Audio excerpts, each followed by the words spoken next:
Hi guys, আজি এটা নতুন ব্লগলৈ আপোনালোক সকলোকে স্বাগতম জনাইছোঁ। আজি ব্লগটোত আপোনালোকৰ মোৰ দৈনন্দিন যিখিনি মই ঘৰত কৰি থকা কাম সেইখিনিকে আপোনালোকক দেখাম বুলি ভাবিছোঁ। আৰু বলক ভিডিঅ'টো আৰম্ভ কৰোঁ। ধুনীয়াকৈ জুইকুৰা ধৰি ল'লোঁ। ফাৰ্ষ্ট টাইম জুইকুৰা ধৰি কচু আৰু কিবাকিবি এইবোৰ আছিলে জাবৰ জোথৰ গোটাই থোৱা এইবোৰ শাক পাচলি হেৰি অলপ আছে, তাৰ ওপৰত কচু কাটি দিলোঁ। কচু কাটি দানা অলপ গৰুলৈ বনাই লওঁ। অলপ তুঁহগুৰি দি দিওঁ, তুঁহগুৰি দি দিলোঁ। এই বতৰটো আজি বৰষুণ দি আছে, বৰষুণ দি অহাৰ কাৰণে ইফালে ইফালে গৈ কিবাকিবি বুটলিবলৈ নহ'লে যিখিনি আছিলে সেইখিনিকে আজি বনাইছোঁ। গৰু দুজনী আছে, মাত্ৰ বেছি গৰু নাই। আৰু অলপ নিমখ দি দিওঁ, অলপ দি দিলোঁ আৰু পানী অলপ ইয়াত দি দিম আৰু হৈ যাব। দানাখিনি বনাই লওঁ, তাৰপিছত অলপ বাৰীফালৰ পৰা আহিমগৈ। বাৰীখন কচু বাৰীখন বহুত দিন যোৱাই নাই, কি হৈছে চোৱাগেই নাই। এই যাব লাগিব চাবলৈ।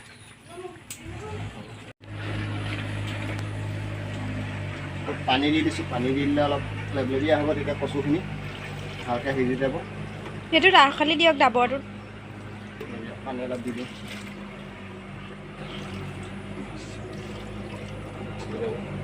ঢাকনটা মাৰি দিব লাগিব। ধুনীয়াকৈ ঢাকন মাৰি দিলোঁ, সিজি থাকিব। এতিয়া ধুনীয়াকৈ জুইটো আগবঢ়াই দিওঁ, জুইটো সিজি দিওঁ। আজি কেইবাদিনৰ মূৰত ৰ'দটো দেখা পাই বহুত ভাল লাগিছে। আৰু ৰ'দটো দেখা পাই পৰাবৰ কাপোৰ ধুইছে ৰাইজে। আৰু এয়া চাওকচোন, যেনিয়ে তেনিয়ে কাপোৰ, সৰু ল'ৰা ছোৱালী কাপোৰবোৰ যেনিয়ে তেনিয়ে ধুইছে। কাপোৰ পিন্ধিবলৈ নাইকিয়া হৈ গৈছিলে, মানে এইকেইদিন একেৰাহে বৰষুণ দি আছে, বৰষুণৰ কাৰণে কাপোৰে পিন্ধিবলৈ নাইকিয়া হৈ গৈছিলে। আৰু এতিয়া ৰ'দ দেখি পেলাই আৰু ধুই দিছে কাপোৰবিলাক। এই ৰছী যেনিয়ে তেনিয়ে লগাই দিছোঁ, ৰছী পূৰা লগাই দিছোঁ। যেনিয়ে পায় তেনিয়ে ৰছী লগাই দিছোঁ। পূৰা কাপোৰ ধোৱাত ব্যস্ত চবেই অকল কাপোৰেই ধুই। আৰু এয়া অকল ছোৱালী অকল এয়া দিছেনে পানী, অকল পানী খেলি থাকে। এয়া পানী খেলি যোৱা, বিছালৈ যোৱা যোৱা, এনি টাইম খালি পানী খেলি থাকিব। এইফালে চোৱা, এইফালে হাই কৰি দিয়া, হাই কৰি দিয়া, হাঁহি দিছে দেখিছে। ভালকৈ মাতটো ফুটা হোৱা নাই, মানে অলপ এটা দুটা ফুটিছে। এয়া আয়ুষ্মান, হাই কৰি দিয়া। ৰঙালাও কোনটো ডাঙৰ হৈছে এতিয়া চাই লওঁ। এতিয়া ডাঙৰ চাই এটা ৰঙালাও তাকে ছিঙিম। এইফালে এইকেইটা অলপ ডাঙৰমূৰীয়া হৈছে।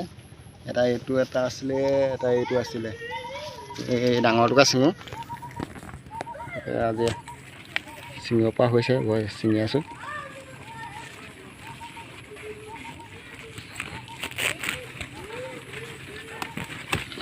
এইটো ছিঙি ল'লোঁ।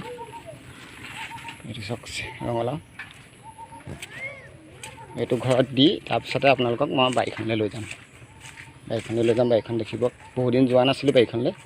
আৰু বাৰীখনত গৈ আপোনাৰ দেখামগৈ কচুখিনি কেনেকুৱা হৈছে। আহি আপোনাৰ এয়া কচু বাৰীখন পালোহি। আপোনালোকে চাব পাৰিব, এইখন কচু বাৰীখন এই প্ৰথম এইবাৰ উলিয়াইছোঁ। আগত মানে একো নাছিলে, ইয়াত হাবি গজি আছিলে। আৰু আমাৰ ইয়াত বান্দৰ ঢেৰ আছে, গতিকেলৈ ইয়াত মানে একো কৰিবই নোৱাৰি বান্দৰৰ পৰা। ভাবিলোঁ দাদা মই দুয়োটাই মিলি পেলাই, আমাৰ দাদা সি বহুত কষ্ট কৰিছে বাৰীখনৰ কাৰণে। আৰু ইয়াত বহুত চোৱান গছ আছিলে, হাবি আছিলে, সেইখিনি ভাঙি কমপ্লিট আঁতৰাই পেলাই এইবাৰ বহুত কষ্ট কৰি বাৰীখন উলিয়ালে। বাৰীখনে এইবাৰ প্ৰথম কচুৱে দি চাইছিলোঁ আৰু কেনেকুৱা হৈছে। তাকে বহুত দিন অহা নাছিলোঁ, তাকে চাবলৈ আহিলে আপোনালোককো দেখাওঁ বুলি ভাবিলোঁ। চাওকচোন, মই কচুখিনি আপোনালোকক এবাৰ দেখাইছোঁ। আৰু তলত অলপ হাবি গজিছে, হাবিখিনি অলপ চাফা কৰিব লাগিব।